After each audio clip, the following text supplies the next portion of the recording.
exciting videos I've been looking forward to doing, and I hope it's going to knock your socks off as well. We're going to be talking about the beautiful gate to the temple. It was one particular gate that was very ornate, and it was spoken about in the book of Acts, and the historian Josephus mentioned it as well. At this point, if you haven't already watched the beautiful statue in the book of Daniel, and also the potter and the clay, then I suggest you do so now. Those are going to be very helpful in understanding this video. The one thing the video on Daniel did not get into was that the elements of the statue represented the kingdoms on the earth. Now, we aren't going to talk about those specific kingdoms, just the fact that the elements did represent kingdoms. And we know as Christians that Jesus Christ has been declared our king. The first thing I visualize on a king is his crown. We know that David was the great king of Israel, and Jesus' kingdom was modeled after that. Then he took their king's crown from his head. Its weight was a talent of gold, with precious stones, and it was set on David's head.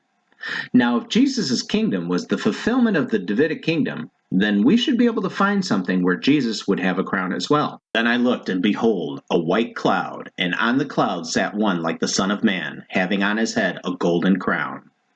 So we can see that David and Jesus both had gold crowns as befitting kings. Can you think of something else that a king would have?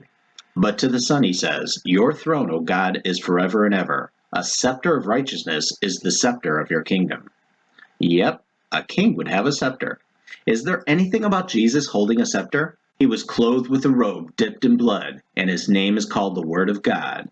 Now out of his mouth goes a sharp sword, that with it he should strike the nations, and he himself will rule them with a rod of iron.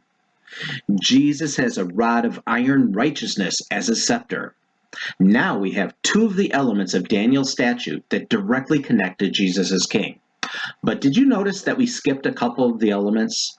How about the element of silver? Now, when you think of silver and Jesus, you can only think of one thing.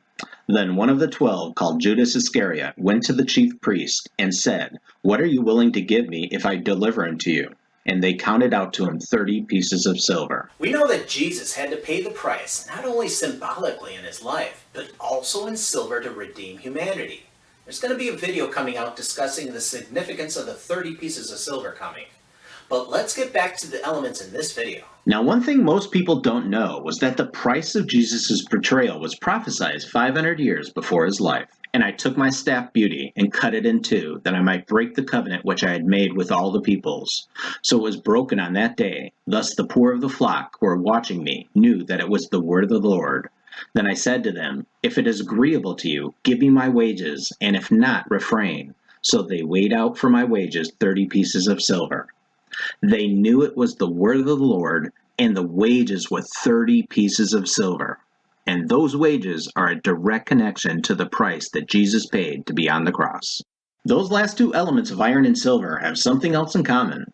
You shall break them with a rod of iron. You shall dash them to pieces like a potter's vessel. His rod, or scepter of iron righteousness, will dash them like a potter's vessel. And let's read the next part in Zechariah, right after weighing out the 30 pieces of silver. "And the Lord said to me, throw it to the potter, that princely price they set on me. So I took the 30 pieces of silver and threw them into the house of the Lord for the potter." So both the iron scepter of righteousness that breaks the first potter's vessel and the 30 pieces of silver get thrown into the house of the Lord for the potter. Both of those are clear references to God, the great potter. Let's go back to Matthew and see what Judas does to the 30 pieces of silver. "Then Judas, his betrayer, seeing that he had already been condemned, was remorseful and brought back the 30 pieces of silver to the chief priest and elders, saying, I have sinned by betraying innocent blood. And they said, What is that to us? You see to it. Then he threw down the 30 pieces of silver in the temple and departed, and went and hanged himself." So another prophecy is fulfilled as Judas throws the 30 pieces of silver into the temple, just like Zechariah said it would be thrown into the house of the Lord for the potter. So gold, silver, and iron directly relate to Jesus. Now, what is the next element to the statue? Bronze. One thing we don't know much about is Jesus' appearance. Let's check out a prophecy. "He has no form or comeliness, and when we see him, there is no beauty that we should desire him. He is despised and rejected by men, a man of sorrows and acquainted with grief." That is a bleak description about the coming Messiah Jesus. But are there any other scriptures that could possibly describe his coming appearance? The first clue we come to is in the visionary book of Ezekiel. He took me there, and behold, there was a man whose appearance was like the appearance of bronze. He had a line of flax and a measuring rod in his hand, and he stood in the gateway. There's debate whether this particular vision is of Jesus or an angel of God. This vision is not to be confused with the prince later in Ezekiel. I believe this vision is of Jesus Christ himself, as he is the one that will hold a line and a measuring rod in the gateway. But let's find other scriptures that can reinforce this take. Here is something in Daniel. I lifted my eyes and looked, and behold, a certain man clothed in linen, whose waist was girded with the gold of Uphaz. His body was like beryl, his face like the appearance of lightning, his eyes like torches of fire, his arms and feet like burnished bronze in color. Again, we have that bronze describing the appearance of man in linen. Now we can jump to Revelation for a connection to both books. And among the lampstands was someone like a son of man, dressed in a robe reaching down to his feet with a golden sash around his chest. The hair on his head was white like wool, as white as snow, and his eyes were like blazing fire. His feet were like bronze glowing in a furnace. Son of Man is a clear reference to Jesus Christ, as that is what he called himself. So that solidifies that Revelation is speaking of Jesus' appearance as bronze. Now, there are some translations which make that Greek word brass instead of bronze. But as we discussed in the video about Daniel's statue, in the time of Jesus, brass and bronze were loosely used as one and the same, as Corinthian brass was just a higher grade of bronze.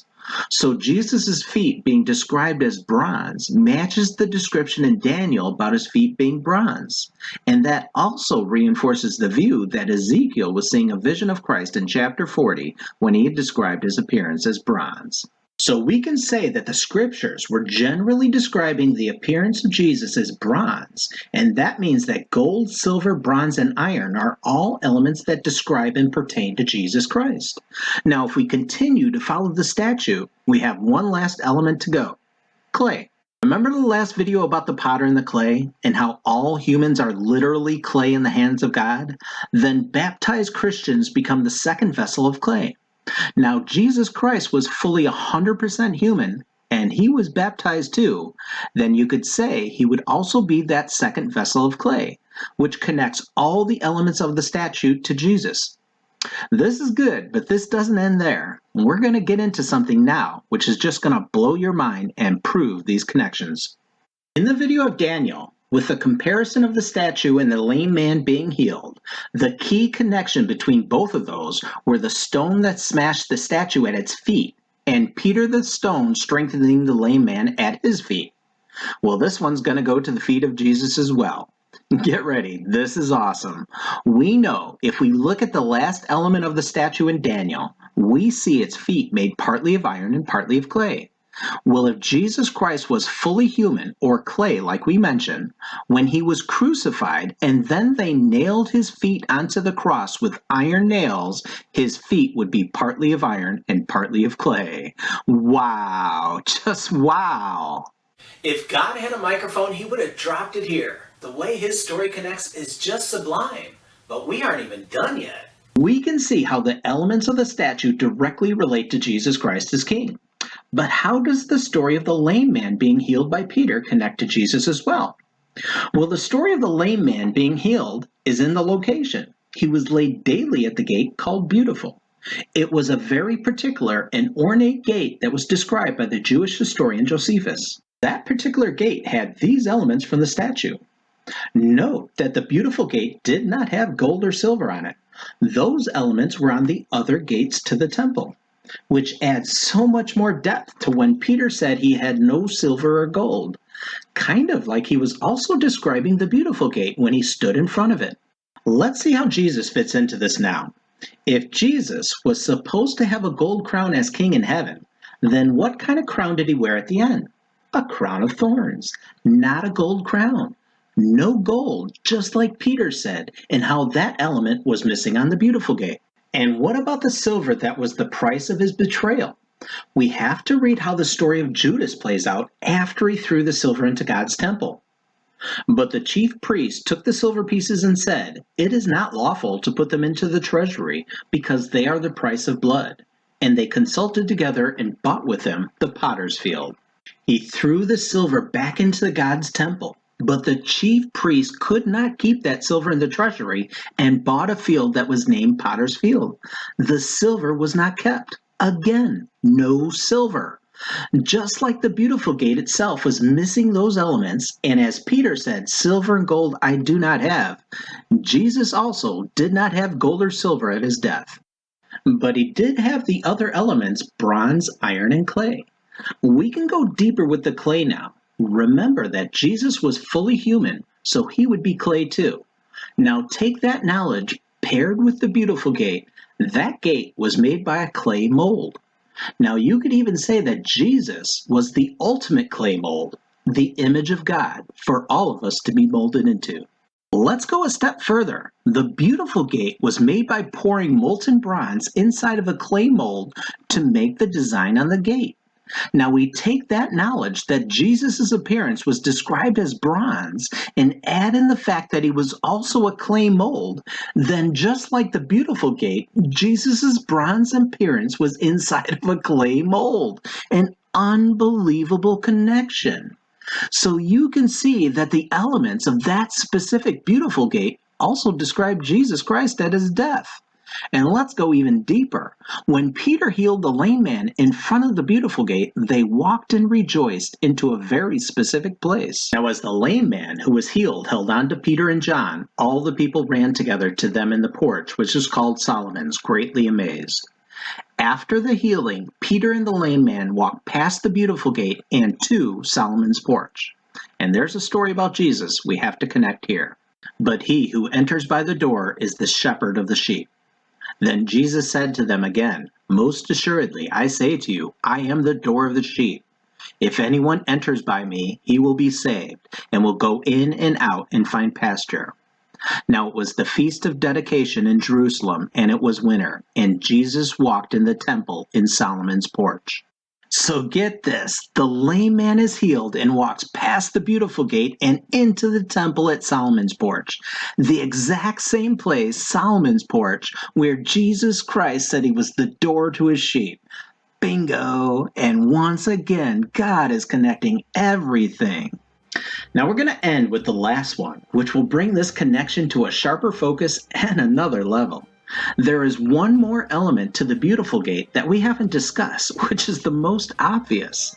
The known elements from the statue on the beautiful gate are bronze, iron, and clay, and those elements connect to Jesus Christ. But the one thing we haven't mentioned was how the beautiful gate fully connects to Jesus. The beautiful gate was put together with iron nails and bars, and then overlaid with bronze made inside of a clay mold.